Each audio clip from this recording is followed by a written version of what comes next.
Pinoy. Dito? Foreigner lang yan ha. Ipakasama yung PR. Dami naman talaga dito.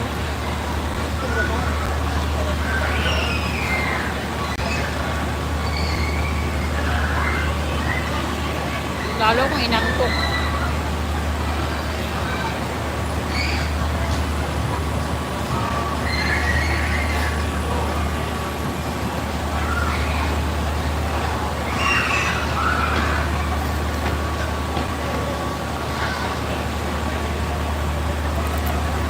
Anong year ngayon, Minion? Bakit? Snake. Snake? Delikado. Bakit? Marami palang mga ahas ngayon. Ito, di naman snake. Year of the snake. Marami naman talaga ahas. Hindi, mas lalong dumadami. Lalong dadami. Maraming ahasan ngayon. Kaya yung mga may asawa, mag-iingat na. Maraming asa. Hindi. Alam mo sino yung mag-iingat? Ah. Yung mga naiwan sa Pinas. Hindi na yan normal. Hindi na yan ano? Hindi na yan... Punta akong kayo na birthday. Oo. Lahat tayo merong mga kasama, mga Pinoy lahat. Lalo ko talaga ahala. Tapos meron pang ano, mga lasing. Mag-iinuman sila. Tagle. Tandi.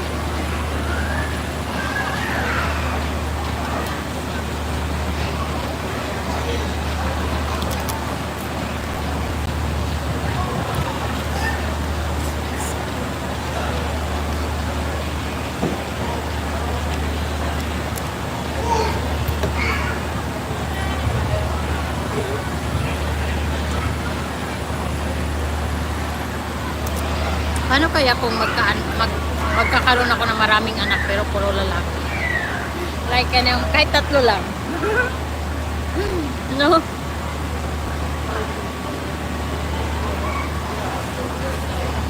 Okay rin.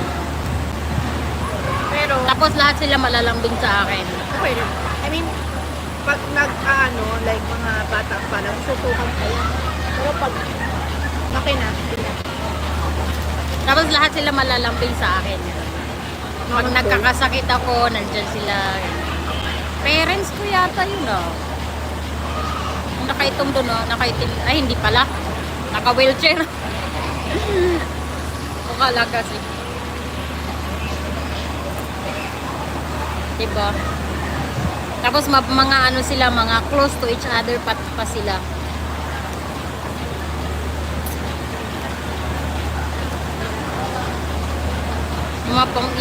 Yung pamangkin ko, ganyan nakatapo. Oh. ha? Pamangkin ko, ganyan nakatapo. Iba lang, ayun, ang dami nila ha. Hi, 9 people. Uy, madaw sila. 9 people. 9. Walang nagko-comment. Machismosa lang, mga ahas dun yun. Natutuwa lang ako. Nakikita ko kasi yung mga yun, oh, sa pamangkin ko.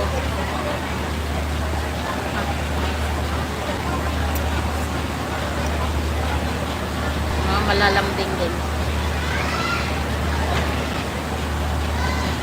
Ano yung mga pinsan ko.